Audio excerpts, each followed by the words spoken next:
Hi. Hello. It is noon on Wednesday, and I'm Janet Fitch, and therefore it is Writing Wednesday, where I answer your writing questions, all kinds of um, psychological, craft questions, writing business questions, just about anything that you want to ask me. Go ahead and ask me. Uh, if you have questions for me throughout the week, you can send them to me through my website, janetfitchwrites.com. And if you have questions for me as we go along, hi, Linda. If you have questions for me as we go along, put them in the chat and say hi. I'll know you're here. Um, so we have a bunch of questions today. Writers have been quite. Hi, Laura. Um, the cough was good.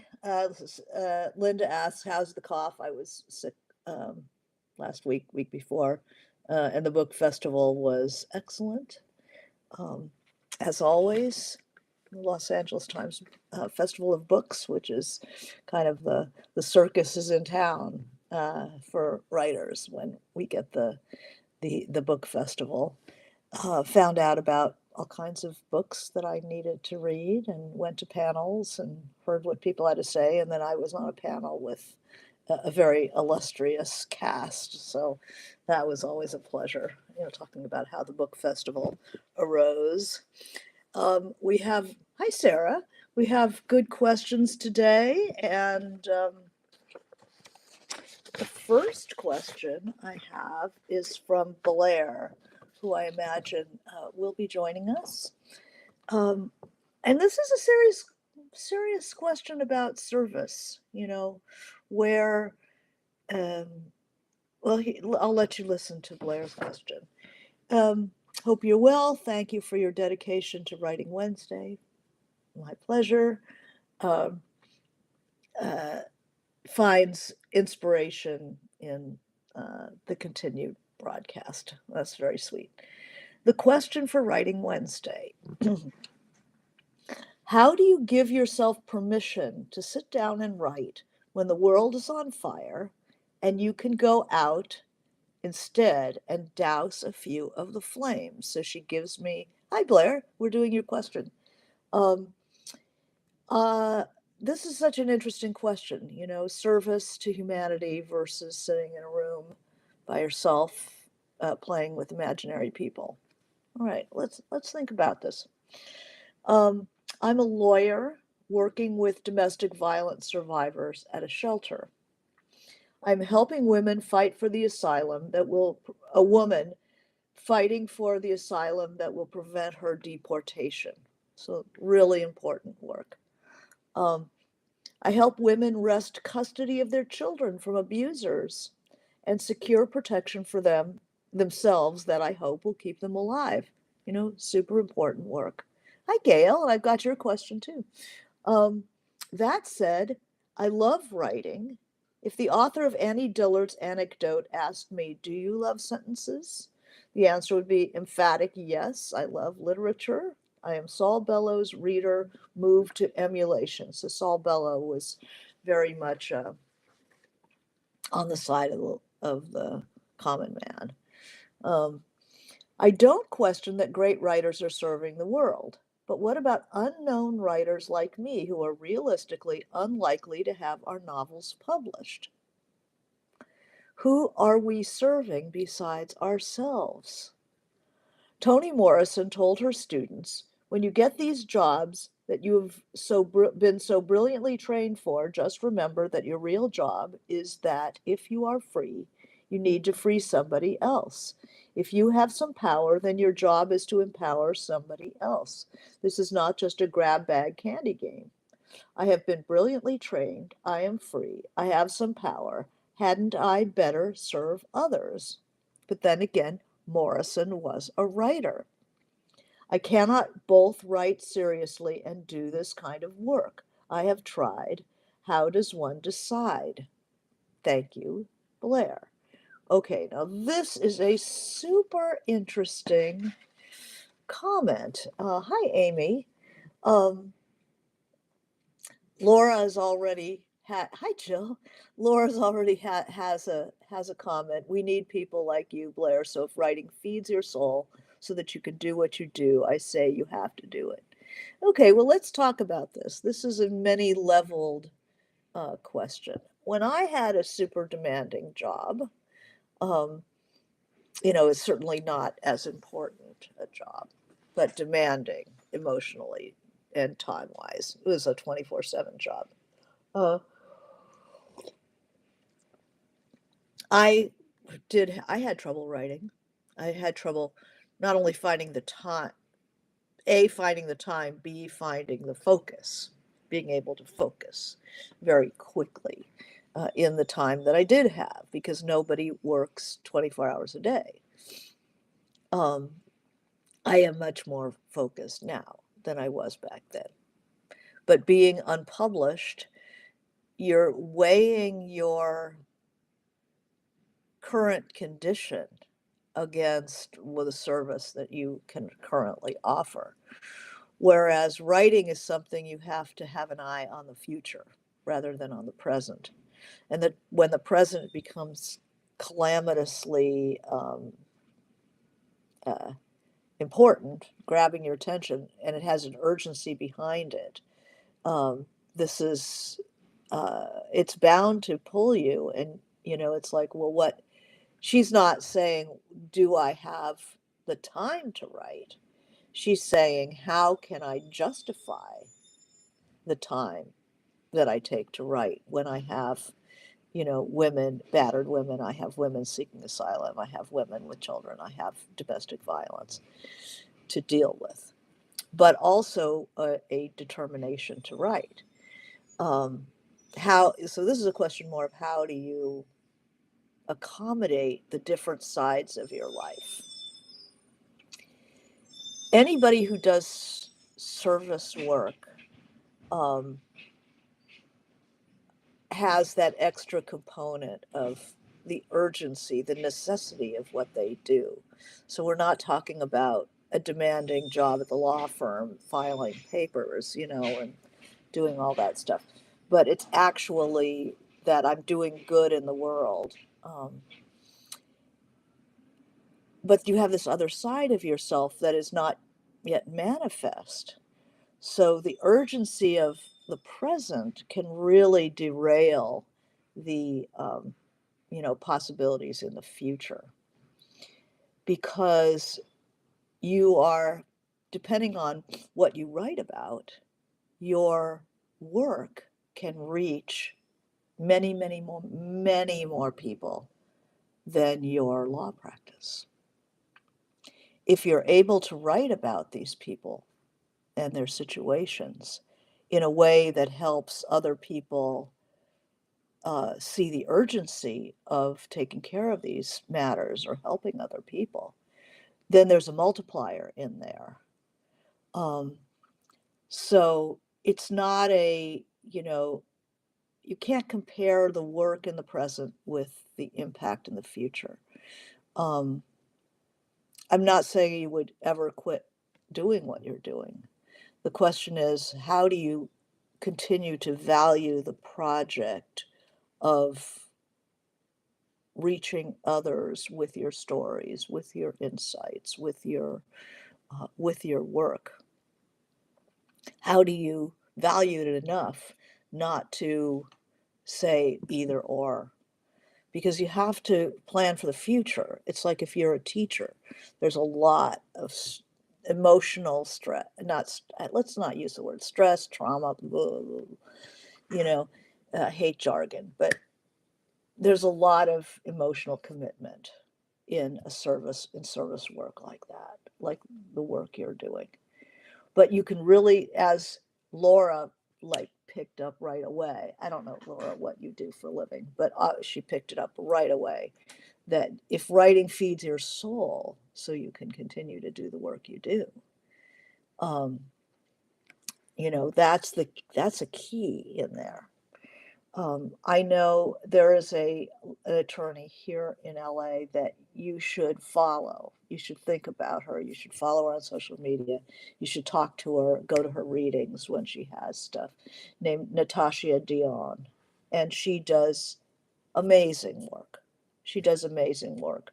She works with all kinds of, like, she has a prison project that she started, um, a, a getting people who are recently released from incarceration. How do you get them, um, you know,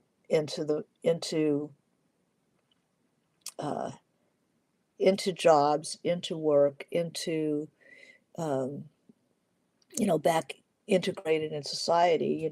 They've really been left to hang. She does all kinds of social justice work. Natasha Dion, Deon. And she's been writing. She writes, fiction as well, and brilliant fiction. And she has a kid, and she's, um, just keeps getting it done. And what it is it seems to be that, it's absolute faith that it all feeds into the same thing. So it's not writing or the social justice work or the legal social justice work, but they all feed into one another. Um, oh, Laura, who has immediately saw your dilemma, says, I teach nonprofit charities how to survive. So she's had experience with people who do social justice work, service work, emotionally engaging, involving work. And so Blair says, I will follow her. Some people seem to manage both write and do that kind of work, and they can give you some framework. But I will also weigh in on this um, because I've had the experience of a very engaging job that I felt I didn't have the energy, I didn't have the bandwidth to write. And I finally quit and started writing full time. But it wasn't a social engagement. It was newspapering. So it was a different kind of writing and different kind of engagement, involvement. It seems that you have to think of the future as well as the present. And how will you feel um, if you don't attend to your writing life? This is something that is a time management uh, trick, because I'm in favor, like Laura, and like many of us. It's not a question of should I write or should I concentrate on the good that I'm doing immediately, which is all that I can manage. And I'm going to suggest this time management technique as a way of starting to think a little differently about this problem. You take a piece of paper and you fold it into fours like that. Uh, I should be using a clean piece of paper, but I don't have one close at hand. All right, so you take your piece of paper, and there's four parts of this. In the upper left corner, you write important and urgent, like that. Oh, because it's Zoom, it's you can actually read it. There we go, important and urgent. Then the next square over here, you put urgent, not important, like that. Then lower left, you put important, not urgent.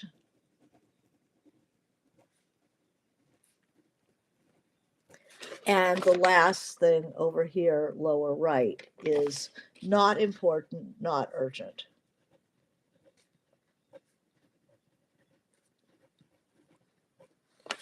Now, most of us spend all of our time, we generally get the important and urgent things done. We want to go to college, and the SATs are coming up in 2 weeks. And it's important to us to get our application in, and it's also urgent. There's a ticking clock. So there usually aren't very many things in this category, and we usually get them done. Then there's this category, urgent but not important. These are things that have a ticking clock, or other people want you to do them and are pressing you. Now, now, now. Urgent, go to the store, pick up the dry cleaning, pick up the kid at soccer, urgent, call your mother back, take the car in for deal with that blinking light. It's not dying yet, so it's sort of in this category. Have you get your doctor appointment, your glasses fixed, your dental appointment, you take the dog to the vet. This is usually a long list. This is endless. Urgent, not important. What does important mean? Okay, well, important means it leads to your goal. What is your goal? When you're in the welter of life, you often forget what your goal is. So you figure out, like, urgent is just everything with a time, with a time signature. But let's turn this off. It's urgent with a time signature. Important and urgent is things that need to be done to lead you to your goal. If you don't have goals, then you're just swimming in mid-ocean. So think of your goal. Think of where you want to be in 10 years. Think of your 5-year plan, maybe 2 years if if you can see it that way. But say that taking the SAT, that's important because it's leading me to get into college, which leads me to my goal of whatever it is that I want to do, right? So this is important, whereas these urgent things don't lead you to any goal. They just, this is where these demands of other, and especially other people, I want you, oh, it's the PTA meeting tomorrow night. Can you make brownies? Is that going to lead you to your goal? No. Is it really urgent? It's urgent to somebody. And it's got a ticking clock. That's all. And we tend to respond to this. We feel urgency without questioning, is there a way out of this? Is there, how do we contain some of that? Then there's this quadrant, important, not urgent. Applying for a grant, finishing your novel, getting an agent. Maybe you have 3 goals in your life. Maybe your goal is to publish a book, write a book, publish a book. You got to write it before you publish it, right? Write the book, selling, getting an agent. Some people fall apart there. They write the book and then they just can't be bothered to follow through and get the next step and the next step. Important but not urgent. Another important but not urgent thing can be health matters. Say your health is poor, and but it's not like you're not having a heart attack and dying right here. It's more like something you want to do, but you don't have to do it right now. And then there's this category, not important, not urgent, which is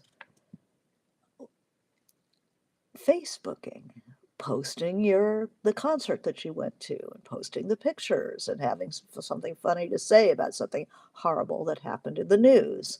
Um, watching watching television, trying to keep up with the new shows, trying to keep up with the new movies. Um, it doesn't feed your goal,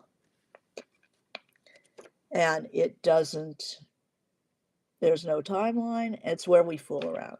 That's where we fool around. So you can call them A activities, B activities, C activities.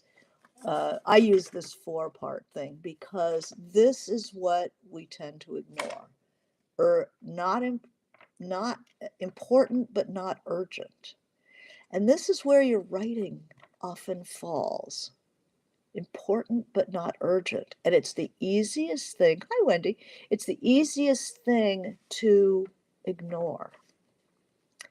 And what I think is happening with Blair here is that the urgency of what she's doing, it's urgent and it's important, but sometimes the urgency, it's like, what are your goals? It's important work, but what's the goal?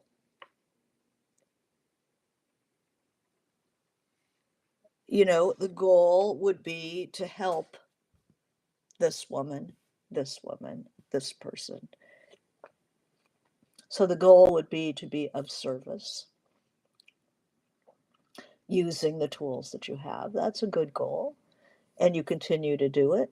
And the urgency of it is what's reinforcing. Whereas there's no urgency to your writing right now, or what I can see.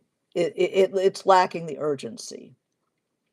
It doesn't help anybody right now.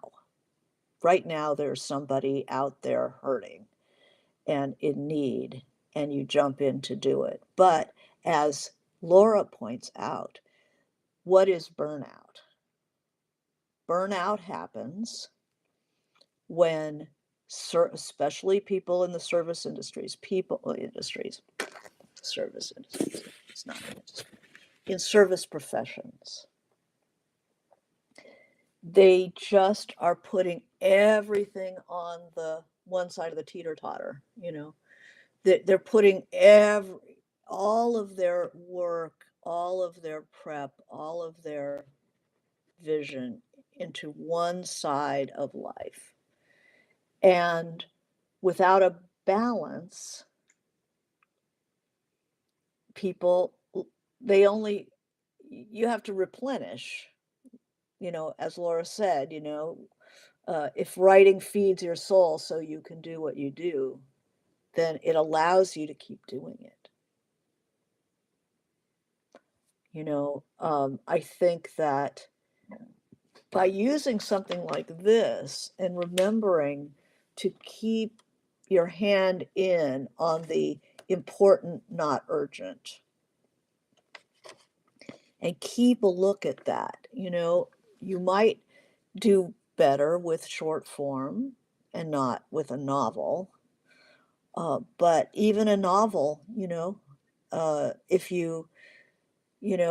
how do you manage your 24 hours a day, your week, your month to um, make room for a creative process that feeds you, that allows you to process your feelings, because service work is about somebody else's feelings and fighting for them every day, and that's what you're doing. But teachers, social workers, people in the medical profession, um, you know, people doing this incredible social justice work,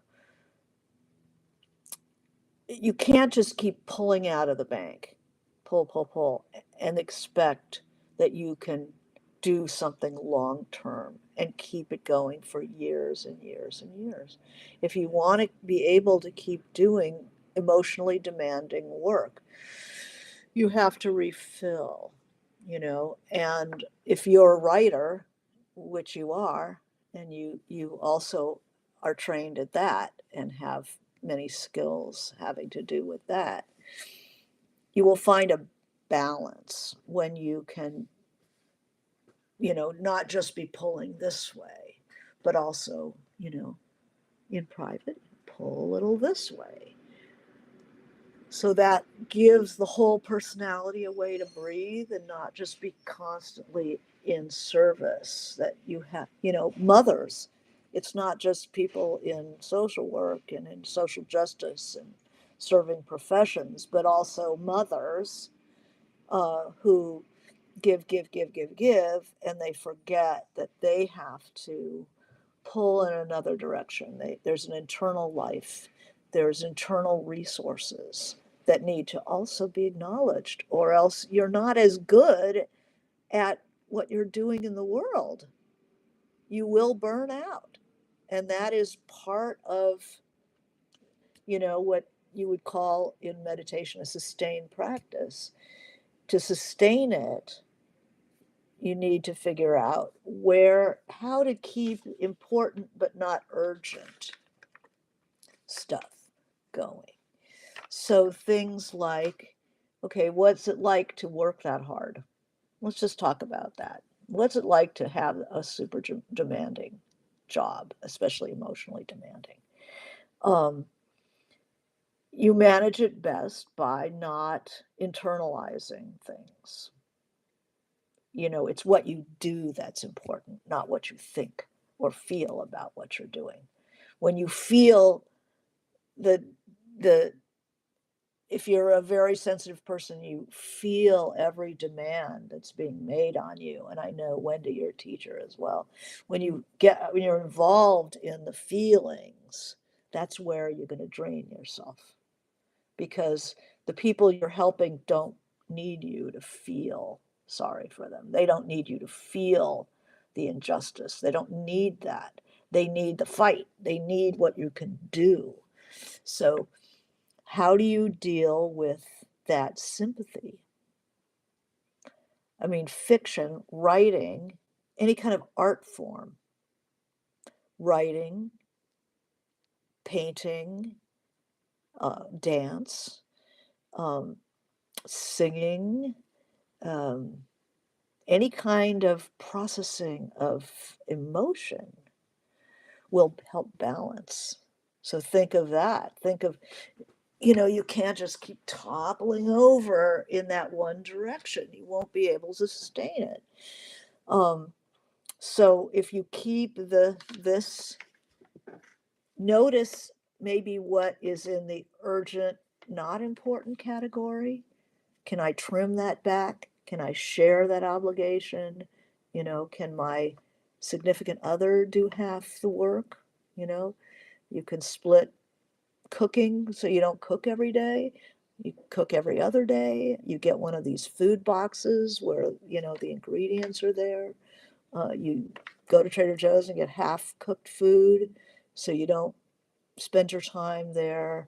Urgent but not important. How can you delegate that? How can you cross stuff out? Um, Maybe you like your clothes dry clean, but it's a pain in the ass to go.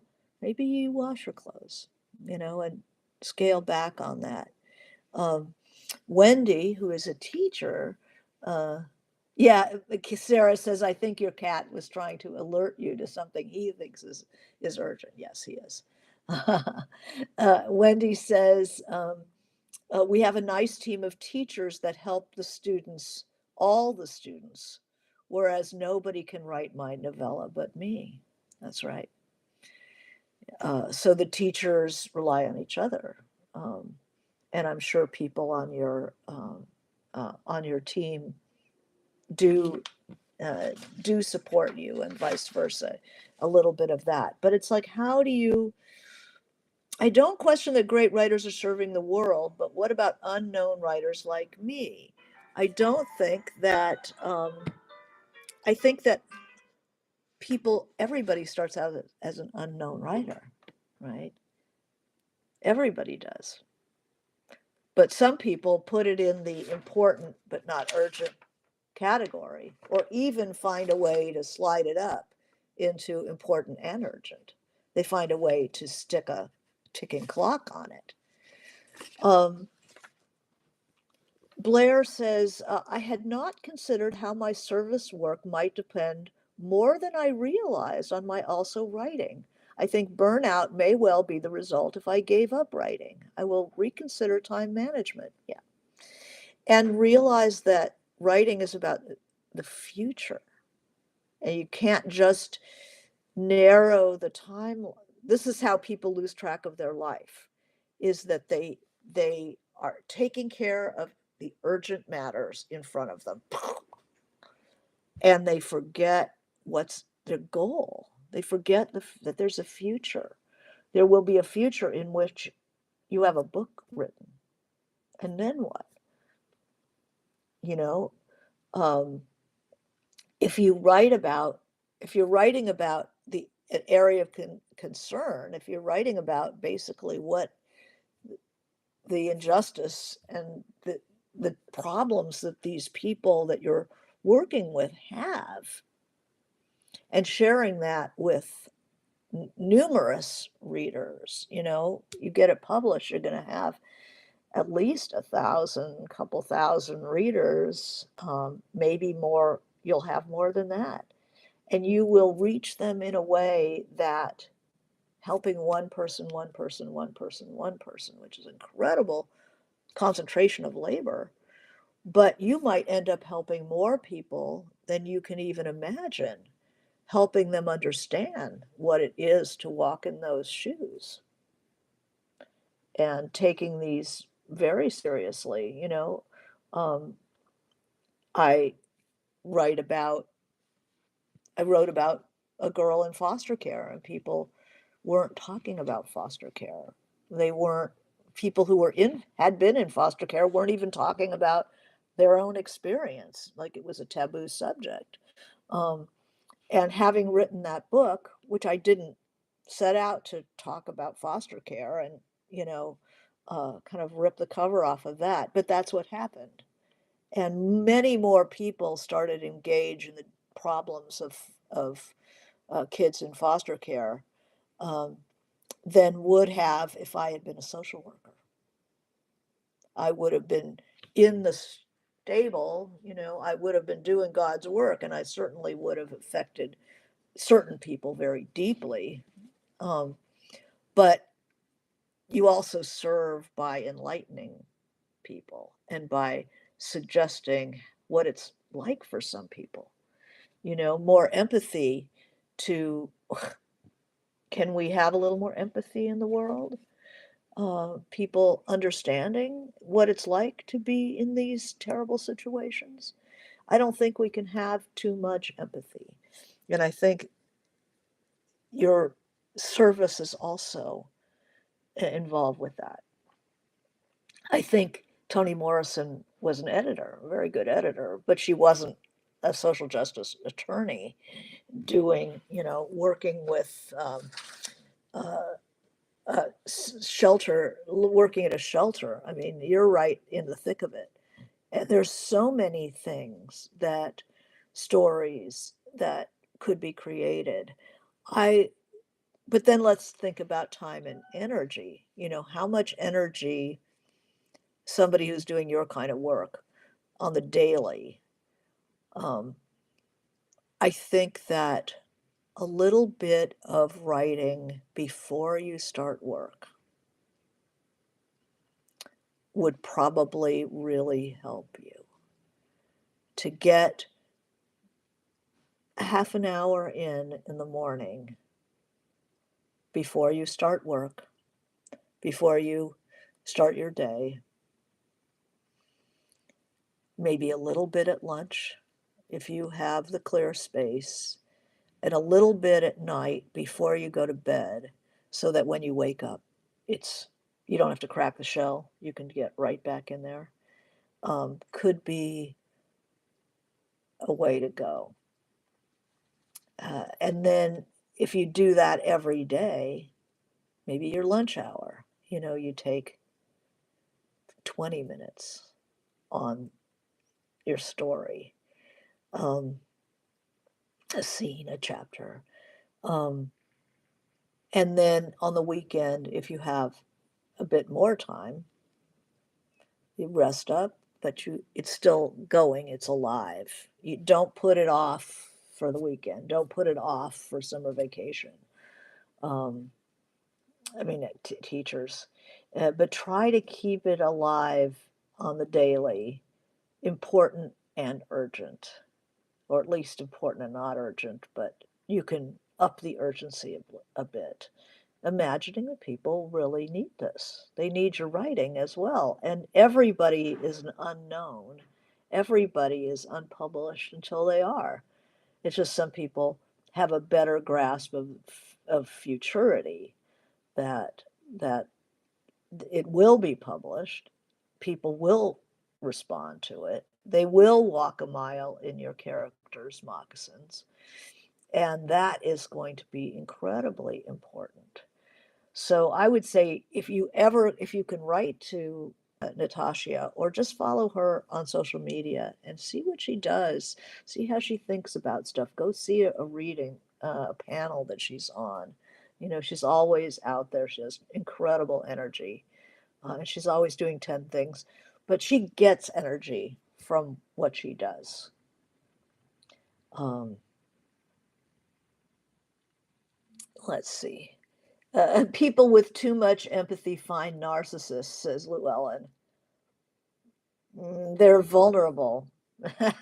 Yeah, you got to watch out for the bloodsuckers. They're out there. But yeah, keep it going on a daily basis, even if it's 15 minutes. Will keep that part of you alive. Uh, Meditation is really good. When you get home from a really tiring thing, it's very tempting to have a drink, have some wine, some chocolate, you know, drag your something to eat together, and then sit down and watch television. Um, it's best to really try to watch what you not important, not urgent. Watch how much time you spend here.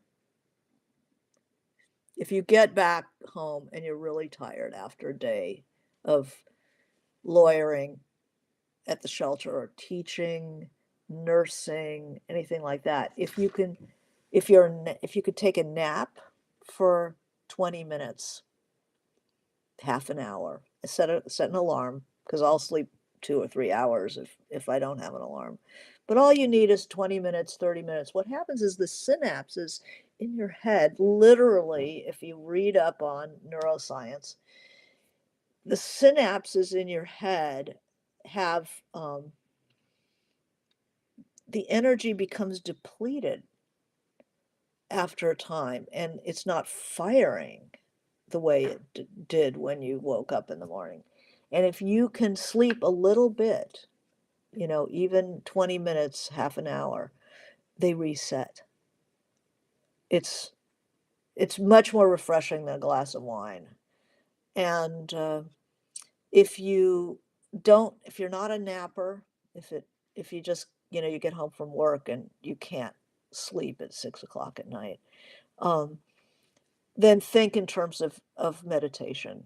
Just, you know, 15 minutes, half an hour. I mean, you don't have to sit zazen for 5 hours, you know, just to sit, listen to you know, guided meditation off YouTube or something, whatever it is, and get those synapses reset.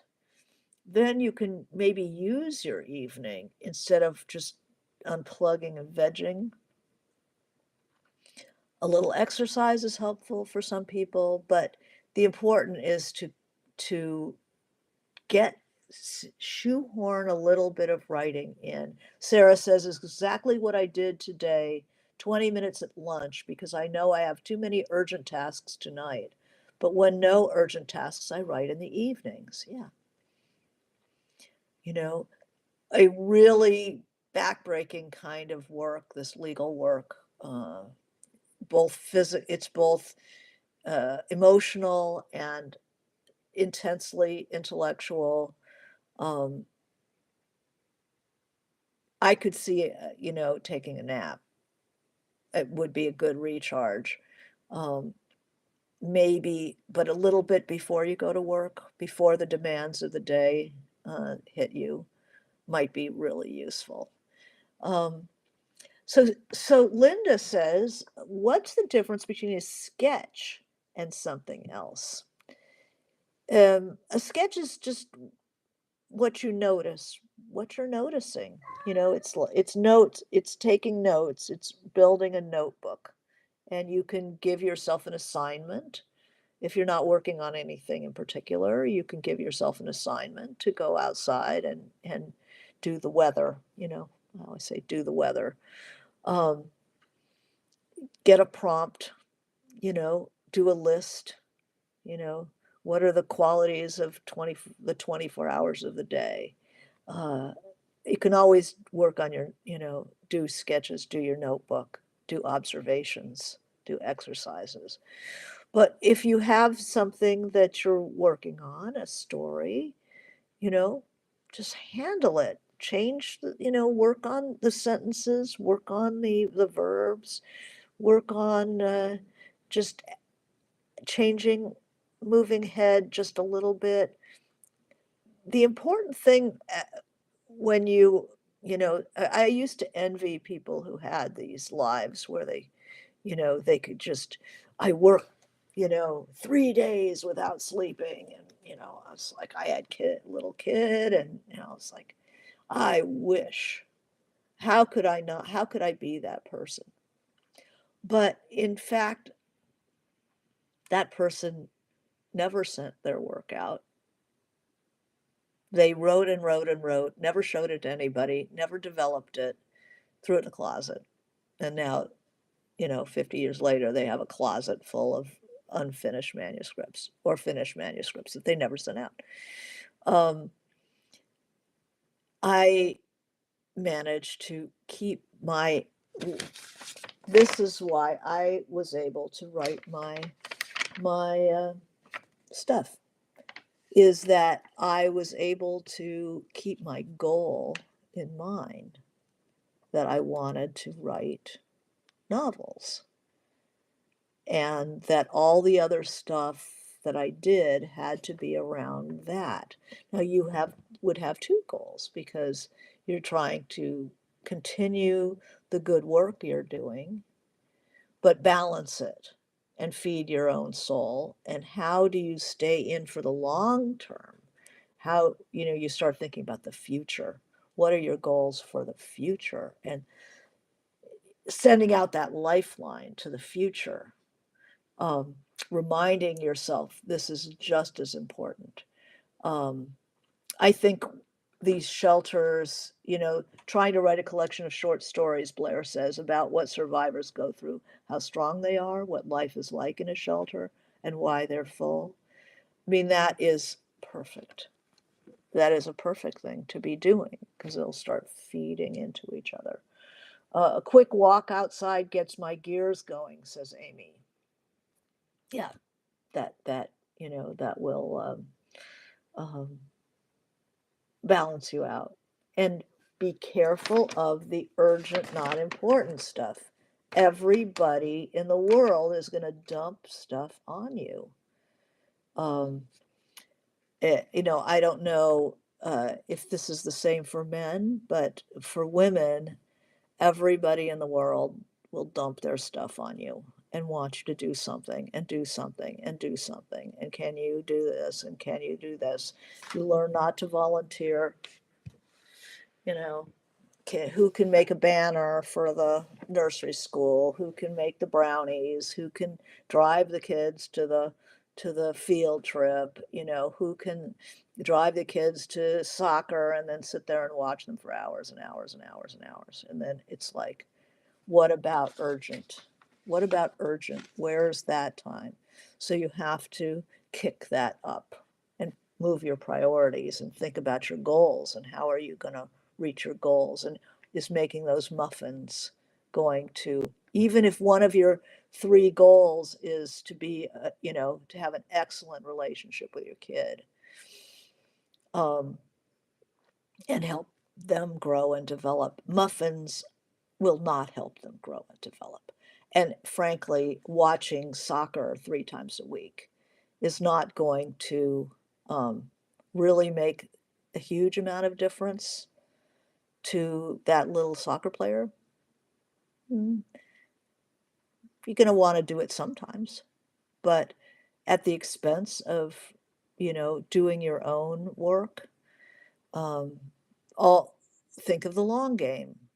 You know, do you want to be, kind of come to as a uh, 50, 60-year-old person and go, oh my God, I spent my life watching soccer games and my kid doesn't even play soccer anymore.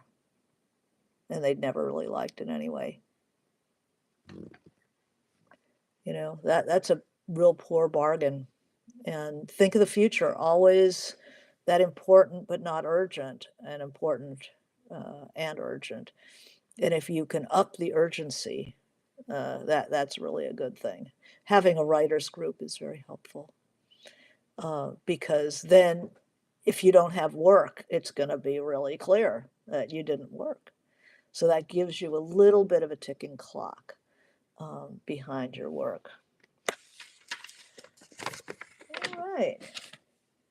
So Wendy, our teacher, says, I used to sit in my car and write while they were at practice. Yeah, people certainly did that and do that.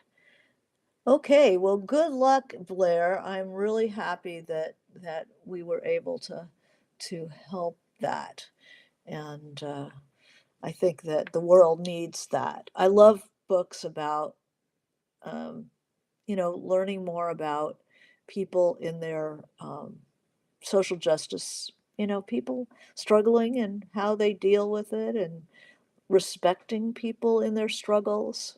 I think it's heroic. Just sometimes just living a day in this world is heroic. And people are uplifted by that. You know, I think that the writing is just as important uh, as everything else you do. Um, so thank you for taking the time. I'm going to save these two. I have two more questions. I'm going to save them for next time. So Gail, we'll do yours next time. It's a really good question. And Marie H., if you're here, I do have answers for you too. So we'll do those next week. And in the meantime, wish you good writing. Thank you.